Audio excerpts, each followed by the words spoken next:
top 11 tips before you travel to Malta. The Maltese archipelago is a fashionable destination that attracts more and more curious visitors. With the sun, the sea, and a rich cultural heritage, it attracts almost 2.5 million travelers every year. If you too are planning a trip to Malta, follow our recommendations for a successful stay. Number 1. Apply for a European health insurance card before you travel to Malta. The archipelago of Malta is part of the European Union. You can therefore benefit from the European social security system when traveling to Malta. Remember to apply for an e-check at least 15 days before your departure. The European health insurance card is free of charge and allows 100% coverage in case of hospitalization without having to pay any upfront fees. The card is also available for young people and children who are still linked to their parents' account, a precaution that is often forgotten by travelers. Use online applications to book the hotels. One of the reasons is that many hotel rooms are pre-booked by tour operators at wholesale prices and then resold. Number 3. Avoid spending money. Unnecessarily cards and bank charges in Malta. Before you travel to Malta, we advise you to apply for a bank card with free payments and withdrawals abroad. Once in Malta, always withdraw money from HSBC or BOV, Bank of Valletta, ATMs to avoid withdrawal fees. You'll see many small ATMs all over the island or in hotel halls. Be careful if you use them, as they will cost you 3 to 5% of the transaction fee. Prices shown and prices paid. Whether in small shops or large supermarkets in Malta, Welby's Supermarket, Lidl, Scott's, Greens, etc. Remember to check your tickets. The prices shown on the shelves are number T, always what you pay at the checkout. Some displayed prices are number T, always up to date. Promotions are number T, always effective. Labels are sometimes mixed up, etc.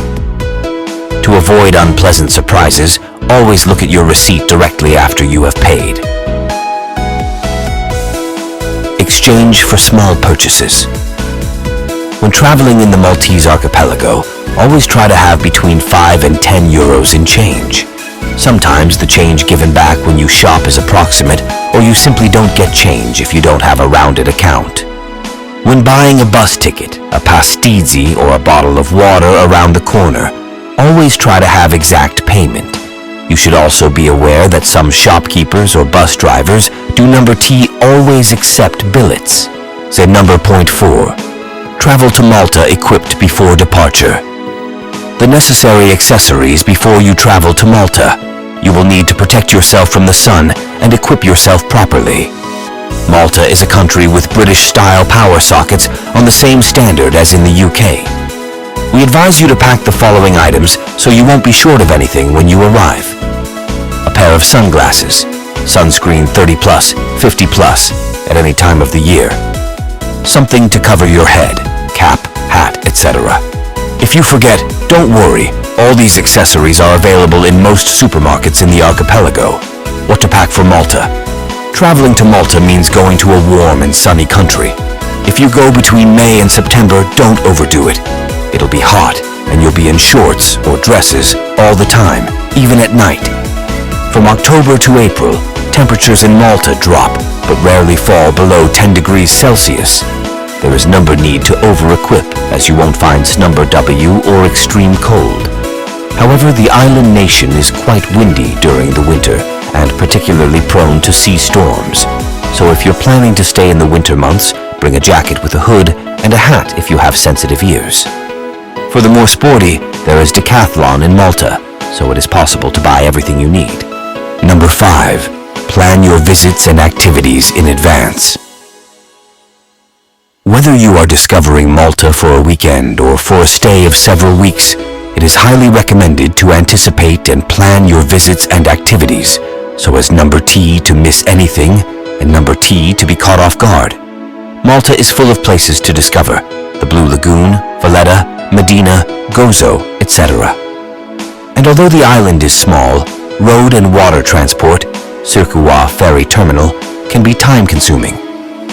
Some of Malta's must-do activities are also overcrowded with tourists during the high season and sometimes sell out. We advise you to use Get Your Guide to schedule your activities in advance, especially water activities and guided tours. Also try to book in advance your tickets, museums, temples, boats, to avoid bad surprises. Don't hesitate to go off the beaten track and choose the off-peak hours, early morning, to avoid large groups of visitors and discover the authentic Malta. Number 6. Choose bus, e-cabs, Uber or Bolt to get around the island. Number 7. Protecting yourself from the sun in Malta. Beware of the Maltese sun. The UV index is high, especially during June, July, August, and September. Prepare yourself adequately. Sunglasses, sunscreen index 50, hats, etc. Protect yourself as much as possible. The health of your skin will thank you for it. Pay extra attention to the protection of children and adolescents. They are more sensitive to the effects of the sun, sunburn, and less aware of the danger it represents. You can check the UV index in real time before going out. Number 8. Don't drink tap water. Number 9. Be careful in the nightlife areas of Paceville and Bogiba. Malta is one of the safest countries in Europe. However, it is important to be vigilant in crowded areas of the island to avoid the unexpected. Paceville is Malta's nightlife district. It is usually a must-visit for young people between 17, legal drinking age in Malta, and 35. So be careful, because there are a lot of stories in Paceville. Bogiba is also number 1 to have had several incidents in the past few years. Number 10. Respect local customs and habits.